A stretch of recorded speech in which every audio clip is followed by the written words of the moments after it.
जय माता दी। कुलदीपक योग एक ऐसा योग, अगर ये योग किसी की कुंडली में हो तो वह व्यक्ति अपने पिता का नाम रोशन करता है, या यूँ कहे वो पूरे घर की, पूरे परिवार की जीविका चलाता है। और आने वाले समय में वह अपने पिता से भी उच्च पोजीशन पर जाता है, या यूँ कहे उसके नाम से उसके परिवार वाले ख्याति प्राप्त करते हैं। इसे कहते हैं कुलदीपक योग, अर्थात घर का दीपक। लेकिन यह योग हर जगह नहीं बन सकता है। इसकी एक विशेषता है, मंगल 10वें भाव में स्व राशि या उच्च राशि में हो तभी ये योग बनता है। अब आप समझिए, मंगल 10वें भाव में स्व राशि उच्च राशि में कब बनेगा। आइए देखते हैं कुछ उदाहरण से, हम कुछ कुंडलियों का विश्लेषण भी करवाएंगे। अब देखिए 10वां भाव कौन सा है, पिता कर्म व्यापार का, जहाँ पे रोमन नंबर 10 लिखा हुआ है। इसमें मंगल हो और स्व राशि, मंगल की कौन सी दो राशियाँ हैं, एक है 1 नंबर, एक है 8 नंबर। अर्थात यहाँ पे 1 नंबर हो और मैं यहाँ पे मंगल हो, या यहाँ पे 8 नंबर हो और मंगल हो। अब दूसरा, पहला है कि स्व राशि, दूसरा है उच्च राशि। मंगल उच्च का कब होता है, जब वह 10 नंबर में हो। तो ये 10वां भाव है, ये 10 नंबर रोमन नंबर दिख रहा है, यहाँ पे 1, 8 या 10 हो और मंगल हो, तब यह कुलदीपक योग बनेगा। लेकिन 1, 8, 10 जब हम कहते हैं, जब यहाँ पे 1 हो, इसका मतलब है कर्क लगन की कुंडली में यहाँ पे 1 आएगा। दूसरी चीज़, यहाँ पे 8 हो तो कुंभ लगन की कुंडली में यहाँ पे 8 आएगा, और यहाँ पे 10 हो तो मेष लगन की कुंडली में यहाँ पे 10 आएगा। तो मेष, कर्क और कुंभ लगन में ही कुलदीपक योग बनता है। आइए एक उदाहरण लेते हैं।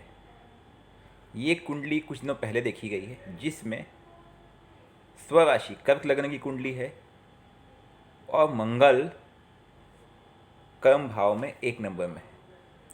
ठीक है, अब बाकी के योग, ये सब दो योग, ये सब छोड़ दीजिए, केवल हम इस समय कुलदीपक योग की बात कर रहे हैं। तो क्या यहाँ पे कुलदीपक योग बनेगा, आप खुद सोचिए। लेकिन कुलदीपक योग के साथ साथ मंगल केतु का एक अंगारक दोष भी बनता है। मतलब वह व्यक्ति बहुत ही क्रोधी होगा।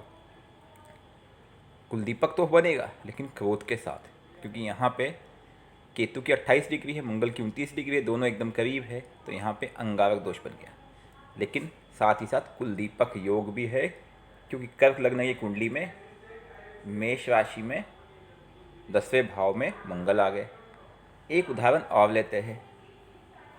ये एक जातक की कुंडली है, मेष लग्न की कुंडली है और 10वें भाव में 10 नंबर है, अर्थात मकर राशि है। मकर में मंगल उच्च के होते हैं। क्या यहाँ पे कुलदीपक योग बनेगा? यहाँ पे कुलदीपक योग के पूरे प्रबल चांसेस, लेकिन दिक्कत क्या हुई, यहाँ मंगल हो गए अस्त। मतलब कुलदीपक योग बन के भी लाभ नहीं मिला। तो कंडीशन ये है कि कुलदीपक योग तब माना जाएगा अगर मंगल स्वराशि में या उच्च की राशि में 10वें भाव में हो, लेकिन वो अस्त भी ना हो। यहाँ पे मंगल अस्त हो चुके हैं, वे अस्त भी ना हो और उन पे दोष भी ना लगता हो। आप समझ गए होंगे, तभी कुलदीपक योग बनेगा। और कुलदीपक योग अगर आपकी कुंडली में बनता है तो आप विख्याति प्राप्त करेंगे, साथ ही साथ आपके नाम से आपके परिवार का नाम जाना जाएगा। आप जिस मोहल्ले में जहाँ भी होंगे, आप बहुत ही उच्च स्तर जाएंगे। अपने कुल के, अपने परिवार के, अपने गांव के दीपक कहलाए जाएंगे। एक प्रतिष्ठित माने हुए व्यक्ति कहलाए जाएंगे। तो कुलदीपक योग की परिभाषा ये है, लेकिन कंडीशन ध्यान रखना कि अस्त नहीं होना चाहिए और कोई दोष नहीं होना चाहिए, तभी यह योग फलित होगा। जय माता दी।